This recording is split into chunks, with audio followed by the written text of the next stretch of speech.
യുവന്മാരുടെ ഈ നടപ്പും മട്ടും കണ്ടിട്ടാണ് യവന്മാരുടെ തന്തയെ വിളിച്ചത്. ഇപ്പൊ തന്നെ കണ്ടപ്പോ എനിക്ക് തന്റെ തന്തയ്ക്ക് വിളിക്കാൻ തോന്നുന്നു. അയ്യോ പപ്പ വരൂലാട്ടാ, പപ്പ ഡെഡാണ്. തന്നെ ഇപ്പൊ ഈ കോളേജിലോട്ട് വിളിപ്പിച്ചെന്തിനെന്നറിയോ? എന്റെ മക്കൾ ടോപ്പർ എന്ന് പറയാനാണ്. ടോപ്പർ അല്ല, പോപ്പർ അടക്ക രണ്ടും പൊട്ടിയത്. എന്റെ പൊന്നു പപ്പ, ഇവരിപ്പോ പഠിപ്പിക്കണമെന്നില്ല, ഭയങ്കര ഉളപ്പാണ്. ആ സാർ ഓട്ടോമാറ്റിക് പഠിപ്പിച്ചിട്ട് കീറിടാനാ, കൊള്ളാല്ല. പിന്നെ തന്റെ ഈ മൂത്ത മോൻ ആ ജിണ്ടാപ്പി എന്താണ്? ഒരു കഴിവില്ലാത്തൊരു ഇറക്കൻ. അത് പറയല്ലേ സാറേ, ഡെയിലി 3 പാക്കറ്റ് തീർച്ചയൊക്കെ ഒറ്റയിരിപ്പിന് വലിച്ചോളിയും മച്ചാൻ. അബ്ദുൽ കലാമിന്റെ അവാർഡ് വാങ്ങിച്ച പോലെയാണല്ലോ താൻ ഇതൊക്കെ പറയുന്നത്. എന്റെ പൊന്നു സാറേ, ഇവന് അർബുദം വരാത്തോണ്ട് ഞാൻ തന്നെ അത്ഭുതപ്പെട്ടു പോയി. കൊച്ചിയിൽ എവിടെ? വൈപ്പിന്. തനിക്ക് ഇവന് എത്ര പേപ്പർ ഉണ്ടെന്നറിയോ? ഇന്നലെ ഞാൻ 2 പേപ്പർ ജോയിന്റ് അടിക്കാൻ വേണ്ടി കൊടുത്ത്. നീ പുതിയതല്ല വാങ്ങിച്ച? പപ്പ അറിയാതെ എന്തെങ്കിലും ചെയ്യുവോ പാ? ആ ഇല്ല, അതങ്ങനെ സംഭവിക്കൂല.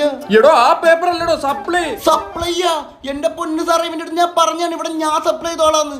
ഞാൻ അറിയാണ്ട് ഇവിടെ നീ സപ്ലൈ ചെയ്ത.